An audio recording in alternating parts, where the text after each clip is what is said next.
Types of analytical chemistry. ठीक है, तो अब एनालिटिकल केमिस्ट्री जो है इसको हम बेसिकली दो पार्ट्स के अंदर यानी कि दो टाइप्स के अंदर जो है वो हम इसको डिस्ट्रीब्यूट करते हैं। सही है, number one is qualitative analysis, सही है, और number two is quantitative analysis. ठीक है, तो एक है क्वालिटेटिव एनालिसिस, दूसरी क्या है क्वांटिटेटिव एनालिसिस। अब सर ये क्वालिटेटिव एनालिसिस क्या होती है और ये क्वांटिटेटिव एनालिसिस क्या होती है? सही है, तो देखें अब क्वालिटेटिव का जो लफ्ज़ है, सही, ये निकला है किससे?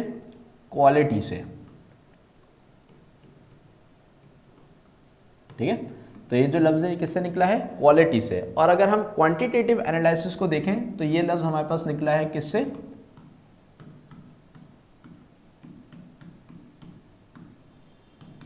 क्वांटिटी से। ठीक है, तो एक है हमारे पास क्वालिटेटिव एनालिसिस और दूसरे हमारे पास है क्वांटिटेटिव एनालिसिस। तो क्वालिटेटिव एनालिसिस नाम से ही वाज़ेह है कि इसके अंदर हम जो है वो किसी भी सब्सटेंस को उसकी क्वालिटी के बेसिस पे क्या करेंगे? एनालाइज करेंगे। सही। सो क्वालिटेटिव एनालिसिस को हम डिफाइन किस तरीके से करेंगे? The identification of elements, ions और compounds present in a sample is called qualitative analysis. सही है, यानी कि हमारे पास किसी भी सैंपल के अंदर, कोई भी सैंपल आप जो है वो किसी कोई भी substance, either it is solid और इट इज लिक्विड और इट इज गैस, सही है, आप कोई भी सब्सटेंस जो है वो आप लाके दो, सही है, और उसके अंदर अब आप मुझसे ये पूछते हो कि सर आप बताएं कि भाई इसके अंदर आप बताएं कि भाई कि क्या कार्बन है, क्या ऐसे बताएं कि इसके अंदर क्या हाइड्रोजन है, आप बताएं कि इसके अंदर ये जो है वो क्या नाम है, सल्फर है। ठीक है, तो अगर यहाँ पे मैं इस तमाम चीज़ों को आइडेंटिफाई करूँगा तो मैं उनको उनकी क्वालिटी के बेसिस पे आइडेंटिफाई करूँगा। सही है, तो अगर हम क्या करते हैं भाई, आइडेंटिफिकेशन करते हैं किसी भी एलिमेंट की, तो यहाँ पे अगर मैं कार्बन की आइडेंटिफिकेशन कर रहा हूँ तो कार्बन क्या है बच्चों? कार्बन है एलिमेंट।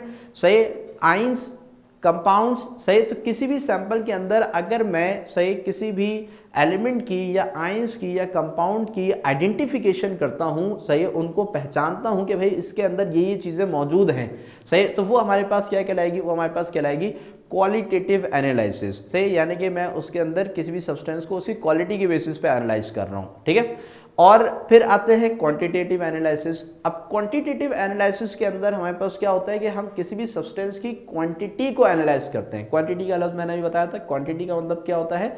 मिकदार। सही है, कि हम उसकी मिकदार को एनालाइज करते हैं, यानी कि वो सब्सटेंस उसके अंदर कितने क्वांटिटी में मौजूद है, कितने अमाउंट के अंदर जो है वो मौजूद है। सो द डिटर्मिनेशन, सही, of how much amount of, सही, how much amount or quantity of one or more substance present in a compound or sample is called quantitative analysis। सही, यानी कि इस चीज को डिटरमाइन करना, इस चीज को पहचानना, सही, कि भाई जो सैंपल मुझे लाके दिया गया है या जो कंपाउंड मेरे सामने मौजूद है, इसके अंदर अगर कोई भी चीज़ मौजूद है तो उसकी कितनी मिकदार या उसकी कितनी तादाद उसके अंदर मौजूद है।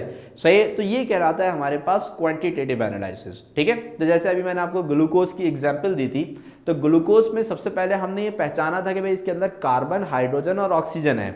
सही, तो ये चीज़ पहचानना कि भाई इसके अंदर कार्बन है, हाइड्रोजन है और ऑक्सीजन है, ये इसकी क्वालिटेटिव एनालिसिस कहलाएगी। सही, क्योंकि इसके अंदर हम एलिमेंट्स को उसकी क्वालिटी के बेसिस पे जो है वो एनालाइज करेंगे। सही है, और जो हमारे पास क्वांटिटेटिव एनालिसिस है वो हमने बाद में करी थी, यानी कि जब हमें पता चला कि भाई इसके अंदर कार्बन है तो हमारी दूसरा सवाल ये था कि भाई कितने एटम्स हैं।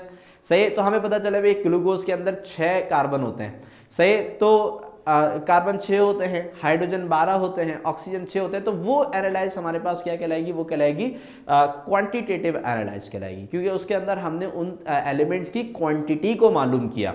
सही है, तो अगर क्वालिटी के बेस पे किया जाए तो क्वालिटेटिव एनालाइज और क्वांटिटी के लिए किया जाए तो क्वांटिटेटिव एनालाइज। ठीक है भाई, तो इन दोनों के अंदर कोई भी कंफ्यूजन तो जल्दी से पूछ लें। सही है, और अगर नहीं कंफ्यूजन तो ओके का रिप्लाई कर दे ताकि फिर हम आगे बढ़ें।